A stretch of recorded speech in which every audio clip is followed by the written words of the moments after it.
주의 말씀을 의지하여 깊은 곳에 금을 던져 오늘 그 가로에 우리를 이루시는 것 보라. 주의 말씀을 의지하여. 여러분 반갑습니다. 며칠 동안 잘 지내셨습니까? 오늘은 이제 41강을 통해서 여러분들을 만나게 됐는데요. 세월이 빨리 흐릅니다. 벌써 40강이 지났다 하니까 눈 깜짝할 사이에 시간이 많이 흘러간 것 같습니다. 얼마 전에 경주에 갔었는데 거기에 고깃집이 하나 있었어요. 고깃집 이름 저희들이 들어간 집은 아니지만 지나가면서 봤더니 고깃집 이름이 인생은 거기서 거기다 그런 얘기를 했더라고요. 인생은 거기서 거기다 아마 이 말을 갖다 그렇게 재미있게 거기서 거기다 이렇게 붙인 것 같아요. 근데 인생은 일반적으로는 거기서 거기다 뭐 이렇게 사나 저렇게 사나 다 뭐 비슷하다 생각할 수 있겠지만 은혜 받고 사는 사람과 은혜 받지 못하고 사는 사람의 삶은 엄청난 차이가 있다는 것을 알아야 됩니다. 예수님을 만난 사람과 만나지 못한 사람의 인생의 차이는 질적으로 너무 차이가 나겠죠. 그런 측면에서 우리가 귀한 강의들을 통해서 은혜도 받고 어쨌든 참 주님을 깊이 만나는 그런 은혜 체험을 통해서 우리 삶이 새로워졌으면 좋겠습니다. 특별히 여러분이 아시는 것처럼 우리가 고난주간을 맞았습니다. 고난주간에 우리가 공부하는 게 마침 예루살렘과 관련된 그런 오늘 지리 공부를 하게 되거든요. 그래서 참 고난주간에 딱 맞는 그런 내용이 될 것 같아서 기대가 상당히 큽니다.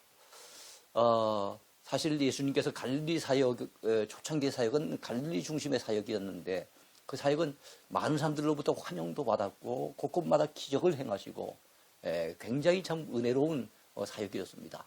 그러나 예수님께서 예루살렘에 올라오셔서는 정치 지도자들 그리고 또한 종교 지도자들에 의해서 굉장히 견제를 당하시고 그리고 또 많은 박해를 당하시고 비판에 부딪히시면서 굉장히 어려운 가운데 사역을 하셨던 곳이 사실 예루살렘이에요. 그리고 예루살렘에서 여러분이 아시는 것처럼 예수님은 십자가를 달려 죽으셨던 그런 곳이기도 합니다. 물론 부활의 큰 승리와 영광을 거두시기도 한 곳이기도 하지요. 어쨌든 예루살렘 우리에게 기대가 됩니다. 성경의 땅으로 떠나는 배낭여행 11번째 예수님의 발자취를 더듬는 3번째 시간입니다. 자, 먼저 예루살렘 성전을 보겠습니다. 자, 성전이 건축됨으로써 이스라엘의 성막 시대는 갔어요. 이제 새로운 성전 시대가 열리게 된 겁니다. 그래서 그동안 하나님이 이스라엘 백성들과 함께 하셨던 곳, 하나님이 임재하시는 그 상징적인 곳, 그것이 바로 성막이었어요. 그냥 단순한 천막이 아니고 하나님이 함께 하시는 곳이기 때문에 거룩한 성막이 된 거예요. 성막 또는 회막 이렇게 얘기를 했는데요. 그런 시대가 이제는 갔습니다. 솔로몬에 의해서 성전이 건축됨으로써 이제는 성전의 시대가 열리게 된 겁니다. 자, 성전 제사가 이스라엘의 종교의 중심이 됩니다. 이스라엘의 종교하면 가장 중요한 게 무엇이겠습니까? 바로 성전에서 진행되는 제사. 그리고 후일에는 회당 중심의 율법 교육. 이것이 이스라엘 백성들의 신앙의 가장 중심적인 부분이라고 이렇게 볼 수가 있을 겁니다. 성경에 등장하는 예루살렘 성전은 모두 3번 지어졌어요. 어떻게 지어졌습니까? 솔로몬 성전이 최초지요. 최초로 건축된 하나님의 성전. 그것이 솔로몬에 의해서 지어지게 됩니다. 지금부터 약 3000년 가까운 역사 전의 일입니다. 그리고 바벨론 포로에서 갔다 돌아오면서 이 사람을 중심으로 성전이 지어지게 되는데 무너졌던 성전을 재건하게 된 겁니다. 그것이 바로 스룹바벨 성전입니다. 제2성전이에요. 그리고 제3성전은 상당히 오랜 기간 동안, 가장 오랜 기간 동안 짓게 되는데 헤로드 왕에 의해서 46년간에 걸쳐서 짓게 되어지는 헤롯 성전입니다. 예수님 당시, 예수님 탄생하실 그 당시에 지어진 성전이에요. 여러분, 헤롯이 믿음이 좋아서 지었겠습니까? 아니에요. 헤롯은 지극히 정치적인 사람인데 자기를 에돔 사람인데도 불구하고 이스라엘을 다스리는 분봉왕으로 세워진 것에 고마움을 표시하기 위해서 로마의 가이사 아우구스도 황제에게 엄청 잘했어요. 잘했을 뿐만 아니라 또 이스라엘 백성들이 자기에 대해서 불만을 가지고 봉기를 일으키면 또 자기 자리가 위태로워질 거 아니에요. 그러니까 이스라엘 백성들이 좋아하는 일들에 대해서도 관심을 기울였는데 이 백성들이 보니까 성전을 짓고자 하는 열망이 큰 거예요. 그래서 백성들에게 어떻게 보면 좀 아첨하고자 하는 그런 마음에서 믿음과는 상관없이 지어진 것이 제3성전, 바로 헤롯 성전이다 보면 되겠죠. 자, 현재 예루살렘 성전은 엄밀히 말해 유대인들의 성전은 아닙니다. 그래서 우리가 예루살렘에 성지순례를 가면은 거기 성전이 있다고 그 앞에 사진도 찍고 굉장히 아주 의미를 부여합니다만 참 안타깝게도 그는 바로 유대인들의 성전이 아니에요.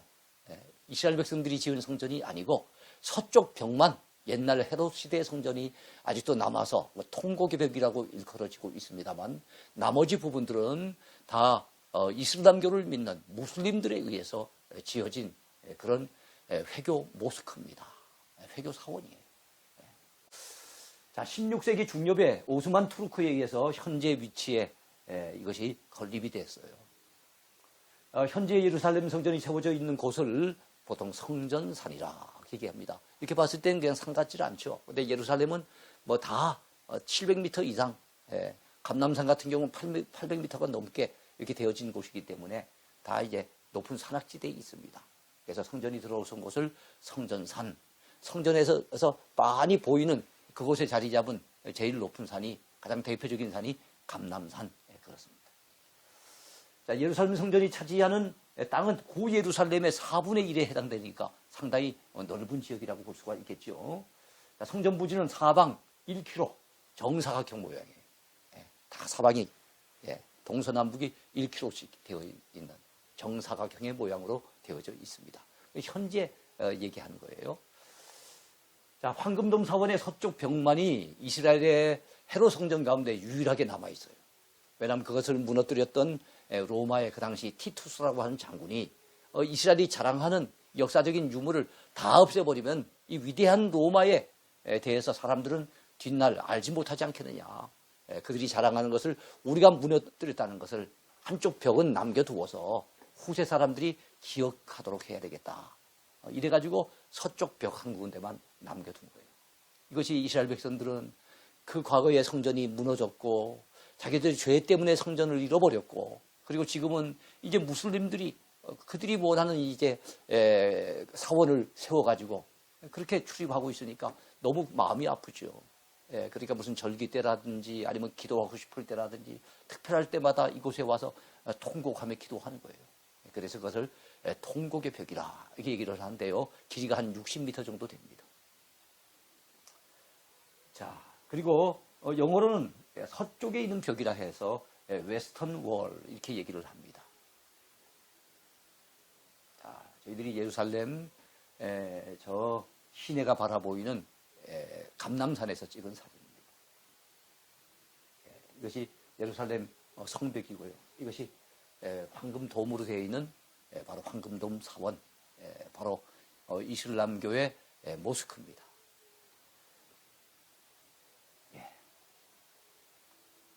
그리고 이것은 옛날 솔로몬 당시에 세워졌던 성전의 모형이에요. 이것은 스룹바벨 성전의 모습입니다. 자, 이것이 이제 서쪽에 남아있는 한 60m 되는 벽, 무슨 벽이라고요? 통곡의 벽. 한 번씩 뉴스, 이스라엘과 관련된 뉴스가 나올 때마다 통곡의 벽이 보일 겁니다. 거기서 우리가 기념 촬영을 했습니다. 자, 그가 찔림은 우리의 허물 때문이요. 그가 상함은 우리의 죄악 때문이다. 여기 방문했을 때 누군가가 성경 구절을 갖다 적어서 이렇게 손을 내밀었는데 그 아주 참 사진을 잘 포착해서 찍은 것 같아요. 아주 의미가 있는 곳입니다. 자, 이거는 제가 지난번에 2년 전에 우리 성도들과 더불어서 함께 성지순례 갔던 그때가 아니고 1995년도 제가 최초로 성지순례를 했을 당시에 우리 믿음의 그 동력자들, 그 친구들이 있는데 그분들과 함께 방문했을 당시에 통곡의 벽 앞에서 있습니다. 이 머리에 쓴 것을 갖다 키파라 그래가지고 이스라엘 백성들은 보통 종교적인 의식을 할 때 저것을 쓰고 많이 다녀요. 내 머리가 제일 위에 있는 것이 아니라 머리 위에 이 키파가 있는 것처럼 내 머리 위에는 항상 하나님이 계신다. 이런 의식으로 그렇게 쓴다 그럽니다. 예. 마침 이곳으로 가는데 이분이 다윗 왕의 복장을 하고 있어요. 예. 그러면서 다윗 왕이 즐겨 타던 그 수금, 예. 수금을 갖다가 이렇게 타면서 예루살렘 노래를 부르는데 아주 감동적이었어요.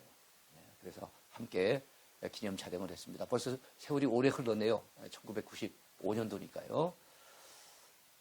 예, 이게 역시 그 당시에 그 통곡의 벽 앞에서 찍은 겁니다. 예, 이거는 2년 전에 갔을 때 역시 통곡의 벽 앞에서 우리 교인들과 더불어서 찍은 거고요. 예, 역시 그 당시에 찍은 겁니다. 예, 그 당시에 이렇게 벽을 잡고 기도하는 분들의 사진이 몇 하트를 갖다 이렇게 합성해서 이렇게 올려놓았습니다. 자, 제3성전 신앙이라고 혹시 들어보셨습니까? 예루살렘 성전과 관련해서 제3성전 신앙이 있는데 이것은 뭘까요? 유대인 과격파들은 제2성전인 스룹바벨 성전을 온전한 성전으로 보질 않아요. 무너졌던 성전을 재건하는 작은 규모의 성전이었기 때문에 온전하게 인정하지 않고 솔로몬의 성전이 제1성전, 헤롯 성전이 제2성전이라 해서 그들은 제3성전을 세우고 싶어 하는 거예요. 자, 그래서 헤롯 성전이 이것이 그들이 생각하는 제2성전인 거예요.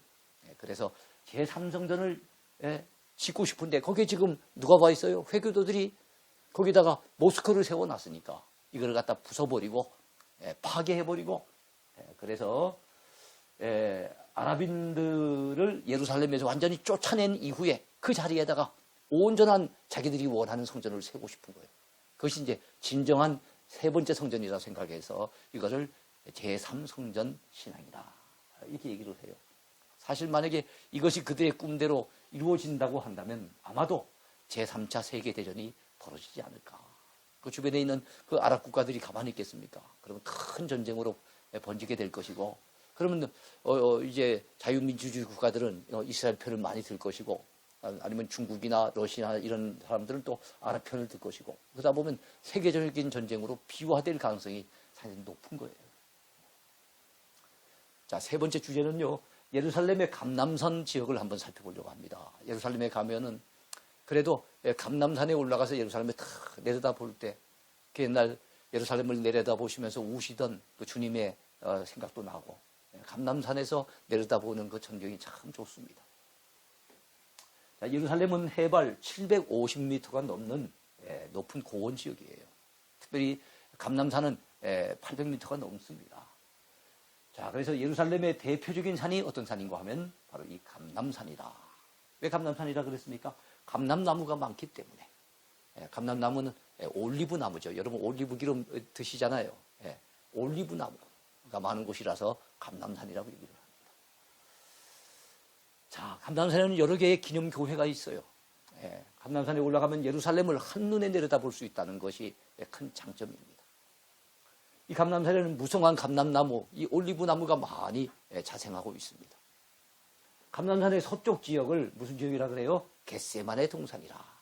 특별히 감람나무가 더 무성하고 또 바위돌도 좀 있어서 거기서 뭔가 가서 기도하기에 참 좋은 그런 분위기의 장소가 있는데 이 겟세마네 동산이에요. 그 옛날 예수님께서 십자가 지시기 직전에 이곳에 올라가셔서 땀방울이 변하여 핏방울이 되시기까지 간절히 기도하셨던 것 우리가 기억하지 않습니까?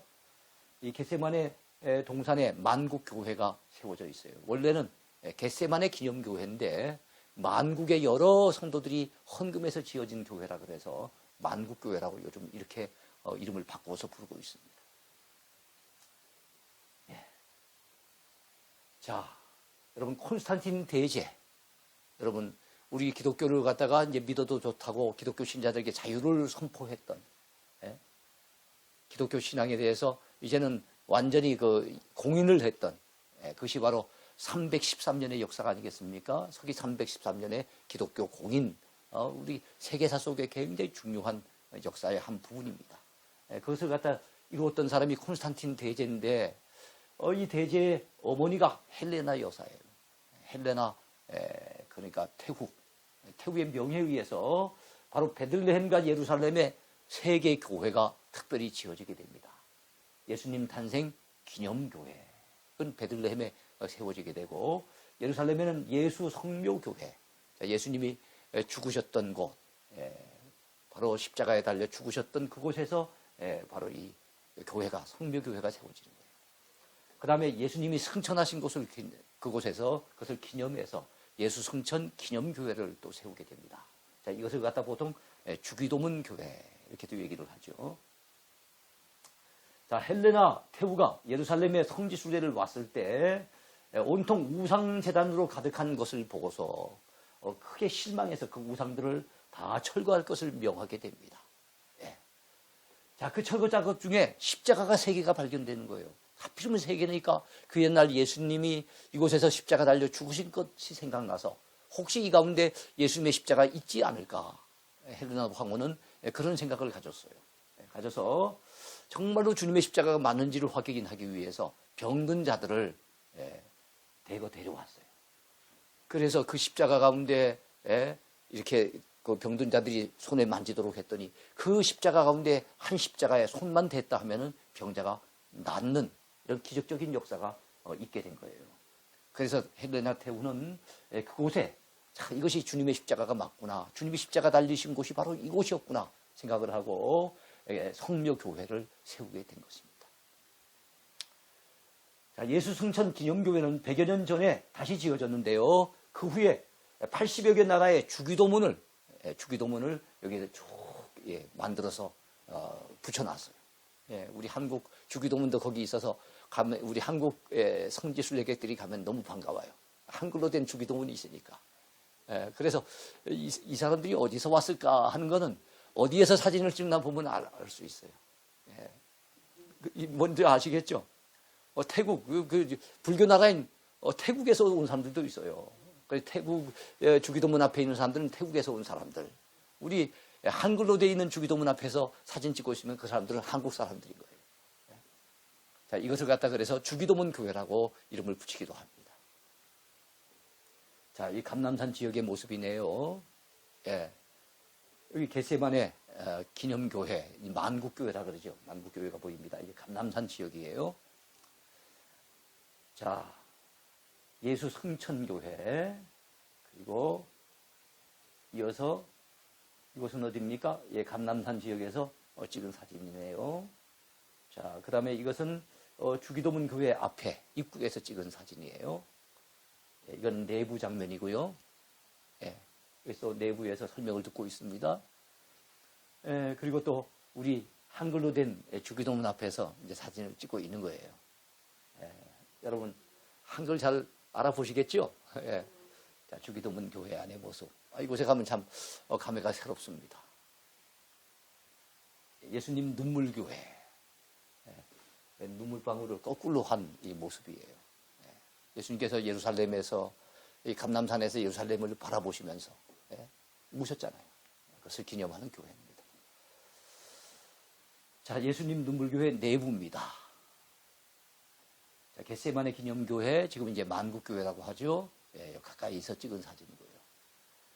자, 이번에는 이제 아까 처음에 성전이 있는 곳은 성전산이라 그랬어요. 가장 높은 산, 대표적인 산은 감람산이라 그랬어요. 이번에는 다윗의 묘가 있고, 그 다음에 또 뭡니까? 마가의 다락방이 있고, 굉장히 또 중요한 곳이 많은, 또 베드로 통곡교회가 있고, 이런 곳이 있는데 우리가 거기를 또 방문하려고 합니다. 그것을 시온산이라 그럽니다. 시온산. 자, 예루살렘의 서쪽에 위치한 시온산은 다윗이 여부스 족속에게 빼앗은 다윗산성이 있었던 지역이에요. 여기가 왜 중요합니까? 바로 시온은 다윗이 법궤를 옮겨와서 이곳에다 모셨는 거예요. 여러분, 성막은 하나님이 함께 하신 임재 상징이라고 그랬죠. 자, 성막 가운데 가장 중요한 부분은 성소보다 그 더 안쪽에 있는, 성소는 거룩한 곳, 그 안쪽에 있는 곳은 지극히 거룩한 곳, 지성소 아닙니까? 지성소 안에 유일하게 들어있는 것이 법궤인 거예요. 법궤 또는 언약궤, 그렇죠? 또는 증거궤, 그렇게 얘기하지 않습니까? 이 법궤가 그만큼 중요해요. 정말로 하나님이 함께 하시는 그런 상징물이에요.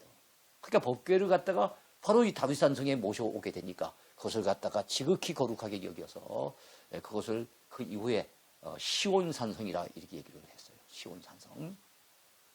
자, 그래서 이스라엘의 종교적이고 정치적인 중심지로 삼았던 바로 그 언덕 지역을 바로 시온 산성이라고 하고, 한때는 그 법궤를 모신 곳만 시온이라고 얘기했는데 나중에는 예루살렘 전역을 시온이라 했고, 또 세월이 흐르고 난 다음엔 이스라엘 그 땅 자체를, 그 거룩한 땅 자체를 또 시온이라 해서, 여러분 바벨론의 포로로 끌려간 사람들이 시를 쓸 때 바로 이 땅을 갖다가 그리워할 때, 이스라엘을 자기 고향 땅을 그리워할 때 시온을 그리워하면서 시를 쓰고 그랬었어요. 그래서 시온의 개념은 처음에는 예루살렘의 서쪽에 있는 법궤를 모셨던 그 언덕을 얘기하는데, 그것이 나중에 예루살렘이 되어지고 더 나가면은 이스라엘 전체를 상징하는 그런 말이 되는 거예요. 그래서 시오니즘이라고 하는 것은 바로 이스라엘을 또는 예루살렘을 전 세계 중심으로 보는, 그래서 아주 유대인들의 그 자기 자신을 갖다 굉장히 자부하는 이런 사상을 시오니즘이라고 얘기를 합니다. 자, 제가 이미 설명을 드렸어요. 그래서 시편에는 예루살렘을 시온으로 표현하는 경우가 이렇게 여러 개 나와요. 예루살렘을 그리워하는데 바로 시온이라고 표현을 하고 있습니다. 자, 시온산의 높이는 765m 정도가 됩니다. 자, 시온문은 예루살렘 성의 8개 문들 가운데 시온산 쪽으로 난 그 문을 시온문이라고 얘기를 합니다. 자, 이스라엘이 제1차 중동 전쟁 때 이 문을 공격하게 됩니다. 이 시온문을 공격하는 거예요. 이것을 빼앗기 위해서. 자, 그래서 요르단으로부터 이 예루살렘 성을 빼앗게 되거든요. 그래서 지금도 가보면은 그 성에 파편, 총탄 자국이 나 있어요. 그때 처음으로 유대인에 의해서 유대인이 쌓았던 성이 총탄 공격을 받는 특이한 경우. 왜냐하면 요르단이 차지하고 있었으니까. 다시 빼앗기 위해서 자기 조상들이 과거에 쌓았던 성인데 자기들이 총으로 쏴서 총탄 자국이 남아 있습니다. 시온산에는 베드로 통곡교회도 있어요. 베드로가 다구름 소리를 듣고 난 이후에 주님의 말씀이 생각이 나서 이것밖에 안 되는 이 못난 자기 자신을 생각할 때 너무 마음이 아파서 통곡하며 회개하는 마음으로 눈물로 호소하며 기도했던 바로 그곳에다가 교회를 세워놓았습니다. 그리고 그 근처에는 마가의 다락방도 있어요. 자, 그리고 다윗의 무덤, 물론 진짜 무덤은 아니고 가묘입니다만 다윗의 무덤도 있습니다. 이 마가의 다락방은 예수님의 최후의 만찬의 장소이기도 해요. 그래서 마가 최후의 만찬의 장소이기도 하고 나중에 성령 강림이 임하셨던 그 오순절의 성령의 놀라운 역사가 임했던 바로 그 다락방이기도 하고, 그렇습니다.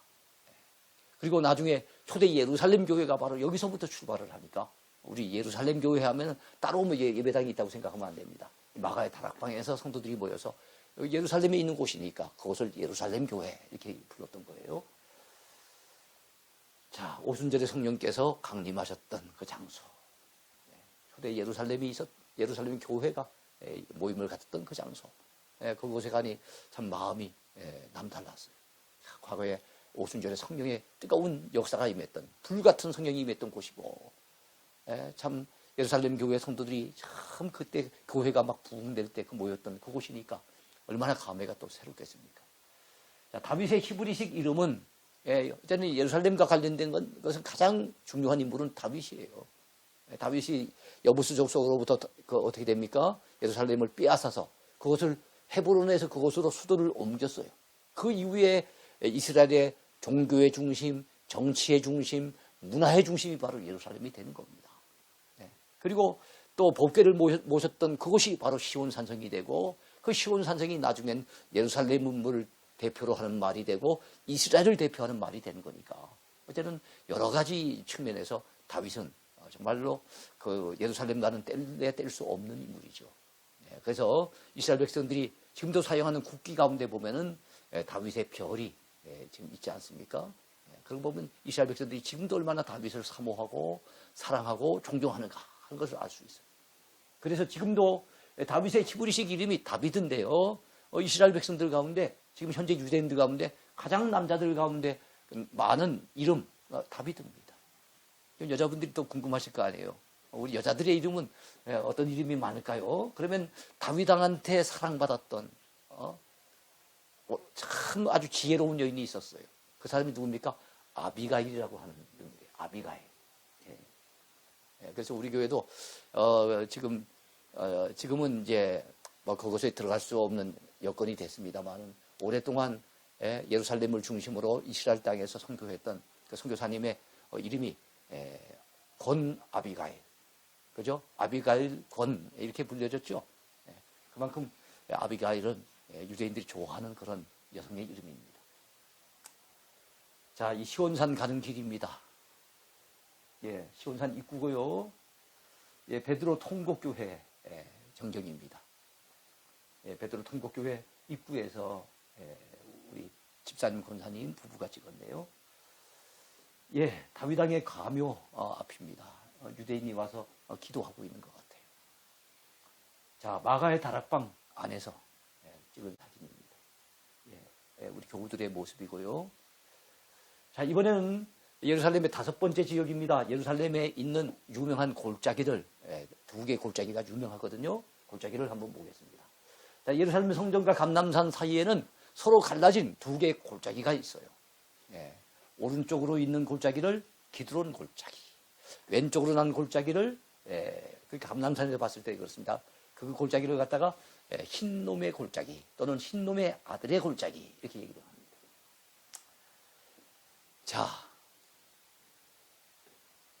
자, 이 2 골짜기는 각각의 특성을 따라서 그 의미를 다르게 해석할 수 있는데요. 기드론 골짜기는 긍정적 이미지를 지닌 그런 골짜기예요. 예, 기드론 시내 위쪽에는 샘이 하나 있는데 이 샘이 무슨 샘이겠습니까? 시시기야 왕 생각나죠? 시시기야 터널을 통해서 예루살렘 안쪽으로 실로암 못 쪽으로 물을 끌어왔던 기온샘이에요. 기온샘. 기온샘이 있었기 때문에 물이 굉장히 풍부합니다. 그리고 난 다음에 땅이 비호하겠죠. 그래서 왕실의 정원이 자리 잡고 있었던 곳이 바로 이 기드론 시내예요. 이 골짜기를 건너면 겟세마네 동산에 당도할 수 있기 때문에 예수님께서 최후의 만찬을 하시고 난 이후에 제자들과 더불어서 찬송하면서 바로 그 기드론 골짜기를 건너서 겟세마네 동산에 기도하라고 하셨던 거예요. 자, 이 기드론 골짜기를 창세기에서는 샤웨 골짜기, 사무엘 하에서는 왕의 골짜기 이렇게 이름을 붙이기도 했습니다. 자, 겟세마네 동산 바로 앞에 있는 그런 골짜기입니다. 자, 이번에 흰놈의 골짜기는 부정적 이미지의 그런 골짜기예요. 흰놈의 아들 골짜기라고도 얘기를 합니다. 과거 이곳에서는 남유다의 악한 왕들이 있었죠. 그들은 잘못된 우상숭배를 하고 있었는데 그 가운데 가장 극악한 이 우상숭배는 어떤 겁니까? 자기 아들을 갖다가 그 신에게 불태워 바치면서 그래서 제사를 지냈던, 이런 인신제사를 지냈던 그런 잘못된 우상이 있어요. 그 우상을 뭐라 그럽니까? 몰렉이라 그러죠. 몰렉 또는 몰록 또는 밀곰 이렇게 얘기를 합니다. 자, 이렇게 잘못된 것이 있었고 그러다 보니까 요시야 왕이 종교개혁 때 이곳에 세워진 각종 우상들을 다 불태웠던 곳이 바로 이 흰놈의 골짜기예요. 이곳은 시체를 매장하기도 했던 곳이고요. 예루살렘의 쓰레기를 이곳에 와서 소각했어요. 쓰레기를 불태웠으니까 쓰레기를 활활 태우는 거니까 우리 지옥불이 생각이 나죠. 그래서 이것은 심판의 이미지를 지닌 그런 골짜기예요. 그러니까 감람산에 왼쪽과 오른쪽으로 난 그 골짜기들이 각각의 이미지가 다르다는 겁니다. 그 가운데 기드론 골짜기는 긍정적인 이미지, 그리고 또 흰놈의 골짜기는 부정적인 이미지를 지닌 그런 골짜기입니다. 성경에 자주 등장하고 있어요. 자, 이것이 겟세마네 성전. 지금은 사실 유대인들의 성전은 아니지만 어쨌든 그 황금돔 사원을 중심으로 해서 옛날에 그 성전이 있었던 곳이잖아요. 그 다음에 겟세마네 동산이 이쪽이 그겁니다. 감람산인데 감람산 그 서쪽 방향으로 겟세마네 동산이 있고, 그리고 겟세마네 동산 밑으로 기드론 골짜기가 흐르고 있어요. 그리고 여러분 저쪽 흰놈의 골짜기가 또 흐르고 있고요. 골고다 언덕이 바로 이곳에 자리 잡고 있어서 골고다 언덕은 예루살렘 시내로부터 그리 멀지 않은 곳입니다. 생각보다 가까운 곳에 있어요. 여러분 겟세마네 동산의 모습이에요. 역시 무슨 나무들이 많아요? 올리브 나무, 감람나무가 많은 겁니다. 겟세마네 동산 앞에서 우리 집사님이 사진을 찍으셨네요. 자, 겟세마네 기념교회, 만국교회라고 얘기를 하죠. 예, 기드론 골짜기의 모습입니다. 예. 그 다음에 이것은 흰놈의 골짜기.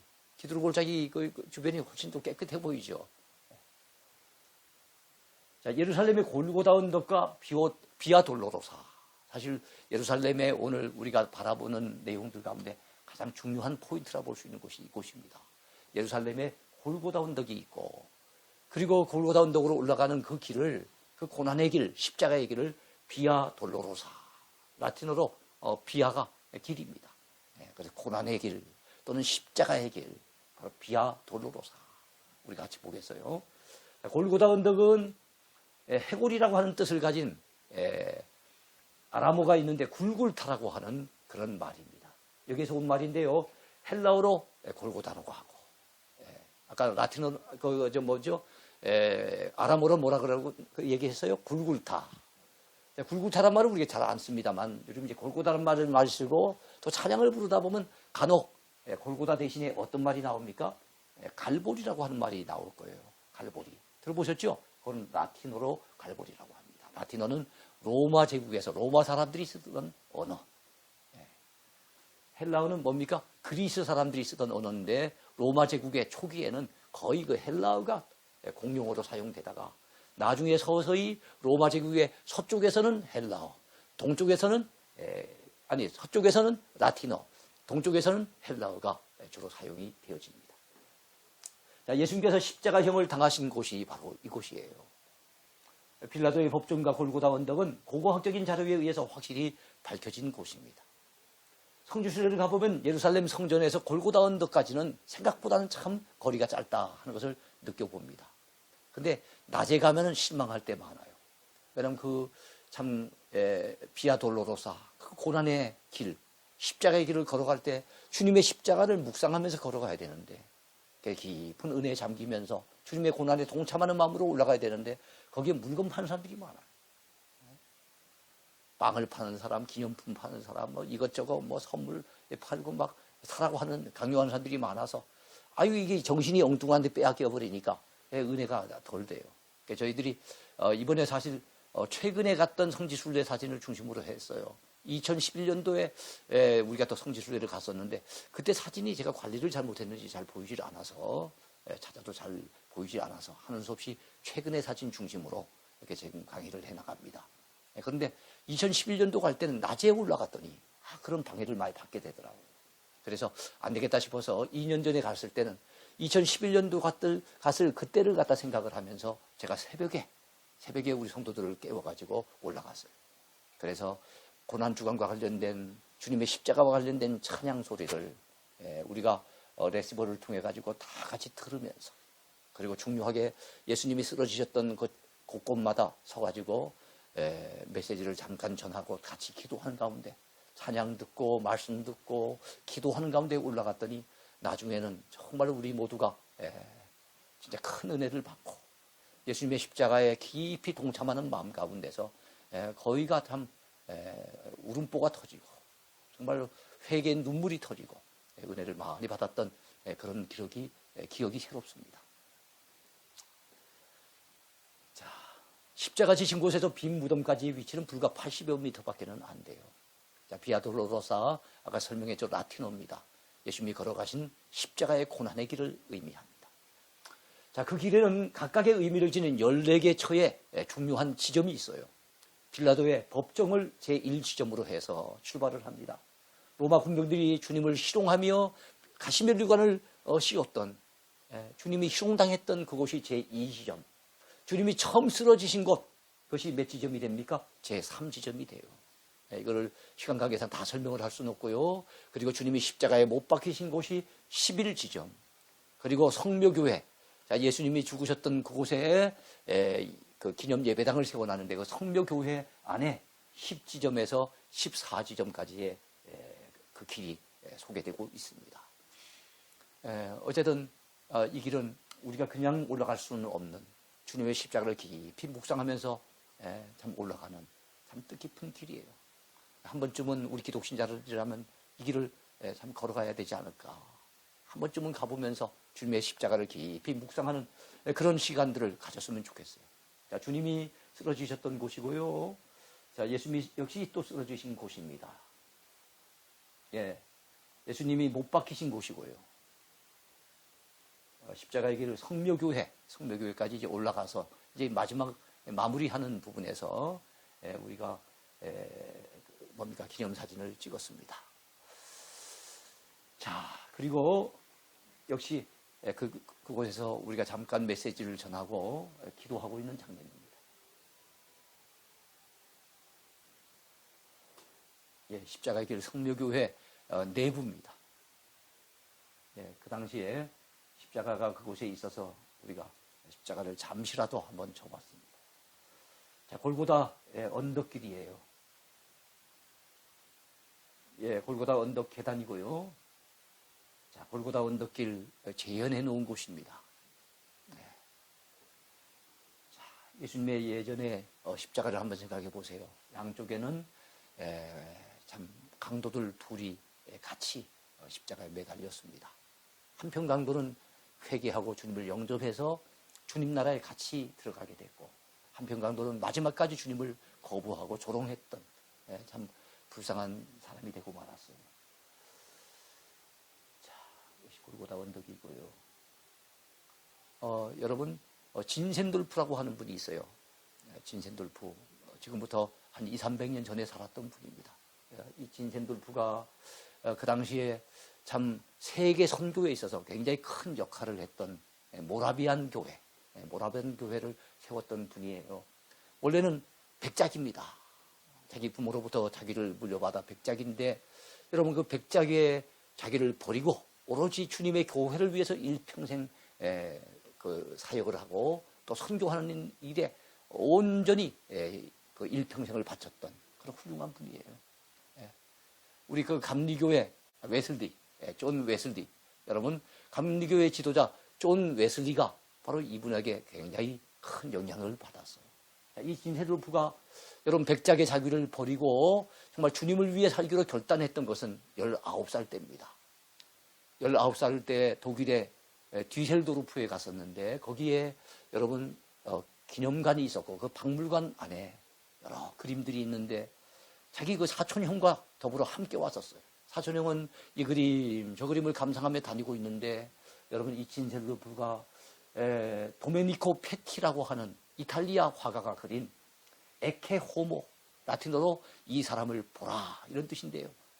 바로 그 에케 호모라고 하는 그 그림 앞에 완전히 꽂혀서 15분을 갖다 꼼짝을 하지 아니하고 그 그림을 바라보면서 깊은 묵상에 잠기게 됩니다.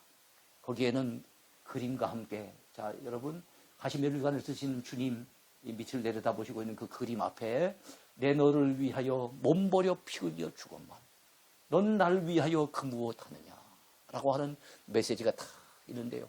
19살밖에는 안 됐지만 그래도 믿음의 시근이 들어있는 사람이었어요. 주님의 십자가를 깊이 묵상하면서 내가 남은 생애를 어떻게 살아가야 될 것이냐, 그런 가운데 그의 마음속에 내가 주님 위해 살아야지, 나를 위해 십자가 지시고 고난당하신 내가 주님 위해 나의 남은 생애를 살아가야지, 이렇게 결심했던 것이 그의 나이 19살 때의 일입니다. 예, 진센돌부처럼 우리도 주님의 십자가 앞에 서야 합니다. 한 번씩은 주님의 십자가를 깊이 묵상하는 가운데 우리가 자주 부르는 찬송처럼 주님은 우리를 위해서 몸버려 피 흘려 주셨는데 난 주님을 위해서 무엇을 하고 있는가를 돌아보면서 나의 남은 생애를 어떻게 살아가야 될 것인가. 주님의 십자가와는 상관이 없는 삶이 아니라 주님 앞에 받은 바 그 십자가의 은혜를 깊이 생각하고 그 은혜를 보답하고자 하는 그런 마음으로 우리가 살아갈 때 우리의 남은 생애는 참 의미 있고 더욱더 뜻깊은 축복된 생애가 분명히 될 수 있을 줄로 믿습니다. 아무쪼록 고난주간 여러분들이 주님의 십자가를 묵상하는 가운데 은혜 많이 받으시고 참으로 주님의 십자가의 은혜를 깊이 경험하는 복된 시간들을 가지게 되길 바라겠습니다. 오늘 강의 여기까지입니다.